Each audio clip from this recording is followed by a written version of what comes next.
Hello aspirants, this is Shanmukha Priya from Excel Civils Academy. Ee roju newspaper lo unna oka important article enti ante 3 new laws have come into place of the existing laws. Aventi ante Bharatiya Nyaya Sanhita in place of the old IPC Indian Penal Code, and Bharatiya Nagarik Suraksha Sanhita in place of Criminal Procedure Code, and Bharatiya Sakshya Adhiniyam in place of Indian Evidence Act of 1872. So ee moodu kotta laws vachayi from the midnight of July 1st 2024. Ivi actually December 25th 2023 na they have been passed in the parliament and have become an act after the assent of the President of India. ఇప్పుడు వాటి implementation date July 1st 2024 గా decide చేసింది, central government notify చేసింది. So from today onwards these new laws have come into place. So దీన్ని ఎట్లా implement చేస్తారు అంటే, crime ఒకవేళ July 1st ముందు జరిగి దాన్ని రిపోర్ట్ చేయడం లేట్ అయితే కనుక అకార్డింగ్ టు ది ఓల్డ్ లాసే వాటిని క్రైమ్ని రిపోర్ట్ చేస్తారు. అండ్ ఇంతకు ముందు జరిగిన క్రైమ్స్ అన్నిటినీ కూడా అకార్డింగ్ టు ది ఓల్డ్ లాసే వాటిని కోర్టులో ట్రయల్స్ అవి జరుగుతూ ఉంటాయి కదా. So according to the old లాసే ఆ ట్రయల్ అనేది నడుస్తుంది. ఫ్రమ్ టుడే ఆన్వర్డ్స్ ఏదైతే క్రైమ్స్ జరుగుతున్నాయో వాటిని మాత్రం ఈ లాస్ ప్రకారం అవి రిజిస్టర్ చేస్తారు అండ్ కోర్టులో కూడా trial according to the new లాసే జరుగుతాయి అన్నమాట. సో వీటిని అసలు ఇవి ఎందుకు ఇంట్రడ్యూస్ చేయాల్సి వచ్చింది కొత్త లాస్ అంటే కనుక, మనం చూసుకుంటే ఈ IPC, CrPC, Indian evidence act అనేవి colonial laws. So reference to the old colonial system like వకీల్స్, ఇట్లాంటి వర్డ్స్ అన్నీ ఉన్నాయి పాత లాస్లో. వకీల్స్ కానీ, ప్లీడర్స్, బ్యారిస్టర్స్, ఇట్లాంటి వర్డ్స్ అన్నీ పాత లాస్లో ఉన్నాయి. వాటిలన్నింటినీ రీప్లేస్ చేస్తూ అడ్వకేట్ అని మెన్షన్ చేశారు కొత్త లాస్లో. And on par with the international conventions and on par with the other developed nations and their existing legal systems ఈ కొత్త లాస్ని అప్డేట్ చేశారు. ఫర్ ఎగ్జాంపుల్ మనం చూసుకుంటే కనుక కమ్యూనిటీ సర్వీస్ అనేది ఒక ఫార్మ్ ఆఫ్ పనిష్మెంట్గా ఇంక్లూడ్ చేశారు కొత్త లాస్లో. Whereas existing or the previous లాస్లో కమ్యూనిటీ సర్వీస్ అనే పనిష్మెంట్ లేదు. రిగ్రెస్ ఇంప్రిజన్మెంట్ కానీ, డెత్ సెంటెన్స్ కానీ, లైఫ్ సెంటెన్స్ కానీ ఇవన్నీ ఉన్నాయి. ఇప్పుడు కొత్త లాస్లో వాటితో పాటు కమ్యూనిటీ సర్వీస్ అనే దాన్ని కూడా వన్ ఫార్మ్ ఆఫ్ పనిష్మెంట్గా ఇంక్లూడ్ చేశారు. ఎట్లాంటి కేసెస్లో ఇస్తారు కమ్యూనిటీ సర్వీస్ అంటే, like some small crimes like attempt to suicide or defamation, ఇట్లాంటి కేసెస్లో community punishment or community service as a form of పనిష్మెంట్ని ఇంక్లూడ్ చేశారు. ఆల్సో ఇప్పుడు మనం డిజిటల్గా ఎక్కువ ఇన్వాల్వ్ అవుతున్నాం కదా. సో అట్లాంటి digital complaints or not visiting the station and accessing the internet to register a complaint, ఇట్లాగా డిజిటల్ యాక్సెస్ని ఇంక్రీజ్ చేశారు. అండ్ ఆల్సో కొన్ని డిజిటల్ ఎవిడెన్సెస్ని కూడా ప్రైమరీ ఎవిడెన్సెస్గా కన్సిడర్ చేయడానికి ఈ లాలో ప్రొవిజన్స్ ఉన్నాయి. So these are all the new salient features of all the 3 new laws. So each లాకి ఉన్న సేలియంట్ ఫీచర్స్ ఏంటి అనేది ఒకసారి చూద్దాము. హైలైట్స్ ఆఫ్ భారతీయ న్యాయ సంహిత ఏంటో ఒకసారి చూద్దాము. కమ్యూనిటీ సర్వీస్, అది ఇందాక చెప్పుకున్నట్టు community service as a form of పనిష్మెంట్ని ఇంక్లూడ్ చేశారు along with the already existing punishments like death penalty, life imprisonment or imprisonmental specific years, అట్లాంటి పనిష్మెంట్స్ ఉన్నాయి కదా. దానితో పాటు కమ్యూనిటీ సర్వీస్ని కూడా యాడ్ చేశారు. దీన్ని ఎందుకు యాడ్ చేశారు అంటే, because over crowding of jails అనే ఇష్యూ మనం చూస్తూ ఉంటున్నాం కదా. ఉన్న ఫెసిలిటీస్ సరిపోవట్లేదు ప్రిజనర్స్ని అకామిడేట్ చేయడానికి. అండ్ ఆల్సో ప్యూనిటివ్ పనిష్మెంట్ కంటే రిఫార్మేటివ్ జస్టిస్ ఇంపార్టెంట్. ఆ మనిషి మారాలి. అండ్ అట్లా ఈ కమ్యూనిటీ సర్వీస్ చేయటం వల్ల తను కొంచెం ఇంట్రాస్పెక్ట్ చేసుకొని ప్రాబ్లీ తను మారుతాడు. చిన్న చిన్న పెటీ క్రైమ్స్కే ఇస్తారు ఈ punishment. For example attempt to commit suicide కానీ, డిఫమేషన్ కానీ, ఆర్ ఏదన్నా పబ్లిక్ అథారిటీ ఆర్డర్స్ని ఫాలో అవ్వకపోతే కానీ ఇట్లాంటి కమ్యూనిటీ సర్వీస్ పనిష్మెంట్స్ ఇస్తారు. The second thing is organized crime. Organized crime అంటే ఇంతకుముందు ఐపీసీలో ఆర్గనైజ్డ్ క్రైమ్ అనేది మెన్షన్ చేయలేదు. కొన్ని స్టేట్స్కి వాటి ఇండివిజువల్ లాస్ ఉన్నాయన్నమాట. For example Maharashtra MCOCA, Maharashtra control of organized crimes act అనేది మహారాష్ట్రలో ఒక లా ఉంది. దాని ప్రకారం ఆ స్టేట్లో ఎవరైనా ఆర్గనైజ్డ్ క్రైమ్ లైక్ కిడ్నాపింగ్ కానీ, for ransom or human trafficking, ఇట్లాంటి క్రైమ్స్ చేసినప్పుడు మహారాష్ట్ర లాంటి స్టేట్లో ఆ క్రైమ్ త్రూ వాటిని రిజిస్టర్ చేయటం అండ్ ట్రయల్స్ జరుగుతూ ఉన్నాయి. బట్ ఐపీసీలో లేదు ఇది ఇంతకుముందు. ఇప్పుడు దాన్ని డిఫైన్ చేశారు ఆర్గనైజ్డ్ క్రైమ్ని. అండ్ దానికి ఎట్లాంటి ట్రయల్ జరగాలి అండ్ పనిష్మెంట్స్ ఎలా ఉండాలనేది కూడా ఇప్పుడు బిఎన్ఎస్లో మెన్షన్ చేశారు. Organised crime, if a single person or a person who is part of a syndicate ఈ క్రైమ్ని కమిట్ చేస్తే కనుక as per these acts he'll be put under trial in the specific courts. And national security, national security అంటే ఏంటి అంటే any person who tries to cause harm to the unity, integrity, security or economic security of India, then he'll be prosecuted under the specific laws mentioned under national security. If a person is trying to commit harm and if the government feels that he is a threat to the unity and integrity of India, he'll be prosecuted under the relevant laws mentioned in భారతీయ న్యాయ సంహిత BNS. Next ఏంటంటే mob lynching. Mob lynching ఏంటి అంటే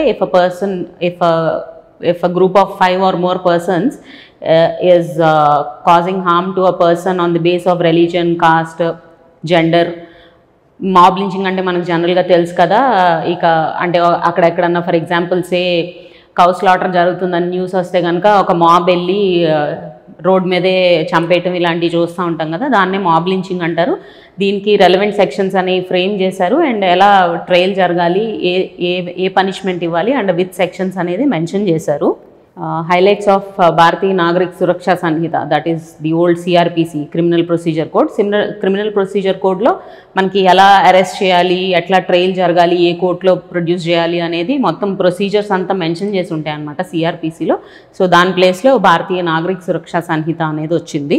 bail for under trial prisoners, మనకు ఇప్పటిదాకా ఉన్న existing లా ఏంటి అంటే ఒకవేళ అండర్ ట్రయల్ అంటే కోర్టులో కేసు నడుస్తూ ఉంటుంది and half of the sentence కనుక అండర్ ట్రయల్ ప్రిజనర్ కంప్లీట్ చేసేస్తే తనకి పర్సనల్ బాండ్ మీద బెయిల్ ఇస్తారు. సో దాన్ని అట్లాగే ఉంచారు. అండ్ కొత్తలో ఏంటంటే ఫస్ట్ టైం అఫెండర్ అంటే ఇప్పుడే కొత్తగా ఫస్ట్ క్రైమ్ చేసి ఉంటే కనుక 1/3 సెంటెన్స్ని కంప్లీట్ చేసేస్తే ఆయనకి బెయిల్ వస్తుంది. This does not apply to death sentence ఉన్న క్రైమ్స్కి ఇది అప్లికబుల్ కాదనమాట. ఓన్లీ లైఫ్ ఇంప్రిజన్మెంట్ అట్లాంటి క్రైమ్స్కే ఈ కండిషన్ అప్లై అవుతుంది. And the second important highlight is mandatory forensic investigation. ఏదైనా క్రైమ్కి 7 years అండ్ అబవ్ శిక్ష ఉంటే కనుక, పెనాల్టీ ఆర్ టర్మ్ ఉంటే కనుక దానికి మ్యాండేటరీగా ఫారెన్సిక్ ఇన్వెస్టిగేషన్ జరగాలి అండర్ అన్ ఎక్స్పర్ట్. అండ్ ఆ ఫారెన్సిక్ ఇన్వెస్టిగేషన్ జరిగేంతసేపు వీడియో రికార్డింగ్ ఉండాలన్నమాట. And forensic investigation has been made mandatory.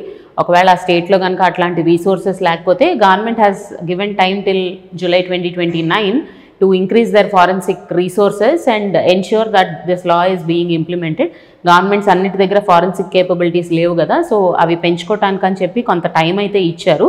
But if a state has the forensic facilities then the crimes which will attract sentences beyond 7 years, they'll need to be forensic investigation carried out and the forensic investigation should be recorded. Video recording అయితే జరగాలి. And time line for procedures. Time line of procedures అంటే ఏంటి అంటే ఇప్పుడు arguments అన్నీ అయిపోయాక కోర్టులో 30 days లోపు జడ్జ్మెంట్స్ ఇచ్చేయాలి కోర్ట్స్. అండ్ సెషన్ కోర్ట్స్లో ఫస్ట్ హియరింగ్ అయ్యాక 60 days ఛార్జెస్ ఫ్రేమ్ చేయాలి. అండ్ విక్టిమ్కి 90 days లోపల అప్డేట్ ఏంటో తెలియజేయాలి. ఇట్లాగా ప్రతి ప్రొసీజర్కి ఒక టైమ్ లైన్ సెట్ చేశారనమాట. This will help in speedy trial in the courts. And also మనం చూసుకుంటే కనుక కోర్ట్స్లో తొందరగా కేసులు నడవు అనే జనరల్ పర్సెప్షన్ అయితే ఉంది కదా. So by this standard time lines we can hope that the cases would be resolve faster or under trials అన్నన్ని రోజులు జైల్లో ఉండకుండా వాళ్ళకి స్పీడీ ట్రయల్ అనేది జరుగుతుందని చెప్పి ఇది ఎన్ష్యూర్ చేస్తుంది. And highlights of Bharatiya Sakshya Adhiniyam, Indian evidence యాక్ట్ని ఏ యాక్ట్ అయితే రీప్లేస్ చేసిందో భారతీయ సాక్ష్య అధినియం, దాంట్లో హైలైట్స్ ఏంటి అంటే ఇప్పుడు electronic evidence for example a video recording కానీ దాన్ని కూడా as a primary evidence accept చేస్తున్నారు. ఇంతకుముందు అది సెకండరీ ఎవిడెన్స్గా ఉండేదన్నమాట. ప్రైమరీ ఎవిడెన్స్ని కొరాబరేట్ చేయడానికి సెకండరీ ఎవిడెన్స్గా వీడియో రికార్డింగ్స్ని ఆడియో రికార్డింగ్స్ని యూజ్ చేసేవాళ్ళు. But since the implementation of this act, the digital evidence would also be considered as a primary evidence with proper authentication undali. So concerned authority authenticate cheyali idi correct evidence ani. So dani kuda primary evidence ga accept chestunaru. And also some more highlights of these laws are, ఇప్పుడు మీకు డిజిటల్గా కూడా summons రావచ్చు. ఇంతకుముందు only పోస్ట్లోనే summons వచ్చేవి. And మనకు తెలిసినట్టే post man మనకి ఇవ్వకపోతే కనుక మనకి సమన్స్ రాలేదని డినై చేయొచ్చు. సో ఇప్పుడు ఏంటి అంటే మీకు ఎలక్ట్రానిక్గా కూడా either through email or SMS or WhatsApp electronic ways of issuing సమన్స్ని కూడా ఈ లా ఓకే చేస్తుందన్నమాట. అంటే అవి కూడా ప్రాపర్ వే ఆఫ్ కమ్యూనికేటింగ్ సమన్సే ఇప్పుడు.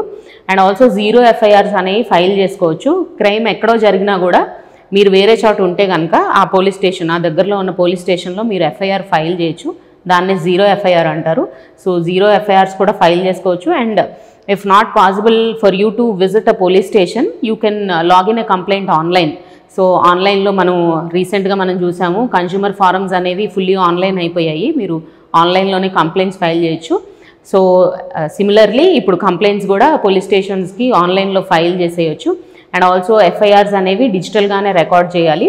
అండ్ ఇప్పుడు దీనివల్ల మనకు వచ్చే or the problem in implementing these laws on ground ఏంటి అంటే, కొత్త లాస్ కదా, ఇంతకుముందు ప్రెసిడెంట్స్ ఏం లేవన్నమాట. ఈ లాస్ని ఇట్లా ఇంప్లిమెంట్ చేస్తే జడ్జ్మెంట్స్ ఎలా వస్తాయి అనే ప్రెసిడెంట్స్ లేవు కాబట్టి this is a fresh version. And అడ్వకేట్స్కి కూడా ఆ లీగల్ లెక్సికాన్ అర్థం చేసుకోవడానికి కొంచెం టైం పడుతుంది ఇంప్లిమెంట్ చేయడానికి. సో చూడాలి కొన్ని కేసెస్ జడ్జ్మెంట్స్ ఎలా వస్తాయో దాన్ని బట్టి ప్రెసిడెంట్స్ అప్పుడు సెట్ అవుతాయి కాబట్టి సో ట్రయల్స్ ఎలా నడుస్తాయి అనేది లీగల్ సర్కిల్స్లో కొంచెం డిస్కషన్ నడుస్తుంది. అండ్ ఆల్సో మన ఆపోజిషన్ పార్టీస్ ఏమని అక్యూజ్ చేస్తున్నాయి గవర్నమెంట్ని అంటే, చాలా స్పీడ్గా ఈ లాస్ని ఇంప్లిమెంట్ చేసేసారు వితౌట్ ప్రాపర్ కన్సల్టేషన్. దీన్ని యాక్చువల్లీ పార్లమెంటరీ కమిటీస్కి పంపించి రివ్యూ చేయాల్సి ఉండింది, బట్ అన్ఫార్చునేట్లీ అది జరగలేదు. And speedy implementation or hasty implementation of these laws would hamper the fundamental rights of the citizens అని చెప్తున్నారు opposition parties. But this is a very good step taken in the right direction. ఎందుకు అంటే మనము justice system అనేది చూస్తున్నాం కదా, very slow and courts are overburdened also. So probably ఇక్కడ time line set చేయటం అండ్ ఆల్సో ఎవిడెన్స్ అనేది కరెక్ట్గా ఉంటే స్పీడీ ట్రయల్ అనేది జరుగుతుంది కదా. సో ఎవిడెన్స్ని, డిజిటల్ ఎవిడెన్స్ని కూడా యాక్సెప్ట్ చేయటం అండ్ ఆల్సో కొంతమంది elder senior citizens or people below 15 years వాళ్ళు స్టేషన్కి వెళ్ళలేకపోతే కనుక పోలీసులే ఇంటికి వచ్చి రిజిస్టర్ చేసుకుంటారు as per this new laws. And ఇట్లాంటి కొత్తవి ఇంప్లిమెంట్ చేయటం, కమ్యూనిటీ సర్వీస్ ఇట్లాంటి కొత్తవి ఇంప్లిమెంట్ చేయటం వల్ల probably the burden on the justice system would reduce. And also కొంచెం ఫ్రెండ్లీ పోలీసింగ్కి కూడా స్కోప్ ఉంది అని చెప్పి అనలిస్ట్ ఫీల్ అవుతున్నారు. So hope you got a clarity on what these 3 new laws are. అసలు వీటిని ఎందుకు ఇంప్లిమెంట్ చేయాల్సి వచ్చింది అనేది hopefully you have understood. So that is all for today, and as every day there is no shortcut to success and there is no substitute for hard work. Thank you.